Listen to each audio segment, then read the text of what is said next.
Hi and welcome back. Before we get into solving problems, there's something else we need to cover that's a foundational topic. It involves mainly memorization. But again, if you have these on one of your earlier tests, they're usually easy points, so you want to make sure you know these. All numbers in algebra, or any math for that matter, fall into one of two categories. You have real numbers and imaginary numbers. We're going to talk about real numbers first, because imaginary numbers are relatively simple, and you'll most likely be asked about real numbers on an exam or a quiz. I've constructed this diagram as a visual aid. Within the realm of real numbers, there exist several other categories. Having a mental framework similar to this diagram will help you keep things straight. Let's start with the innermost box of rational numbers, and that is the green box here that says natural.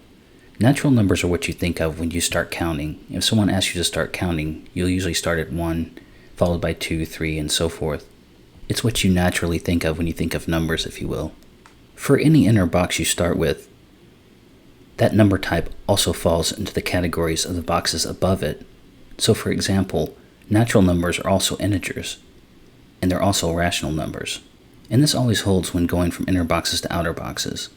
Conversely, if you start with one of the outer boxes, certain definitions will apply as you go down, but it's a lot more limited. For example, in the rational numbers box, you have 0.5 here, or 2 over 4. So that's a rational number. It's also a real number because it's within the real number category. However, it's not an integer, and it's not a natural number. Now that we've talked about how this diagram is organized, let's talk about each of the individual number types. Let's start with rational numbers.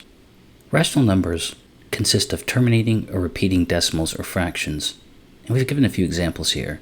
-5/7 is equal to what you see on the right here. Since the pattern of 714285 repeats, that's considered a rational number.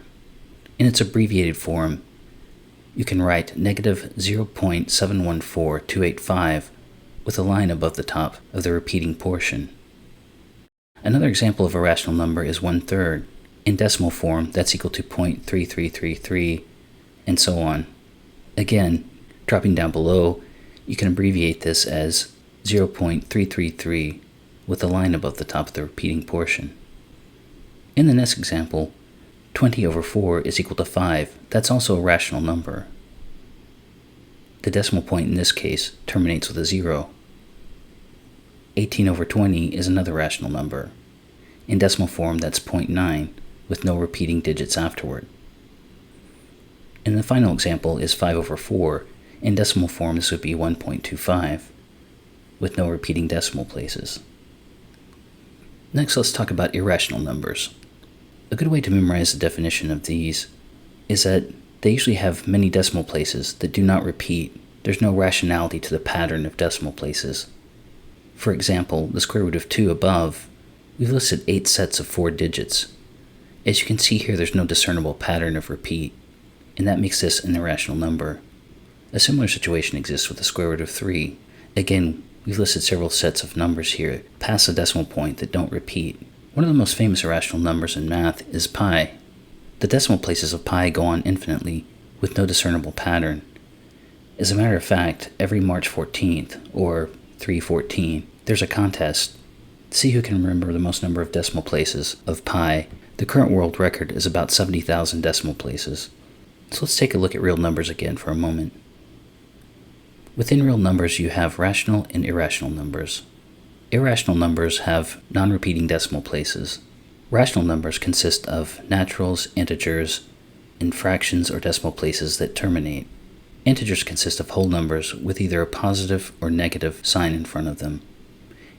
And again, natural numbers are what you think of when you start counting. So those are whole positive integers.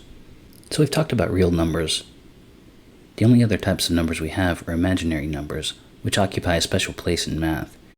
And that's because the imaginary number I is equal to the square root of -1, which intuitively doesn't make sense, because as you've learned from other math courses, you can't take the square root of a negative number.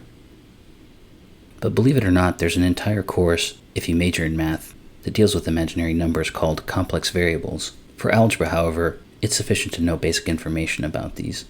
Again, please take time to go through the quizzes on this topic. As stated, these are usually pretty easy points on an exam or quiz, so you don't want to miss out. Let's go ahead and take a break here.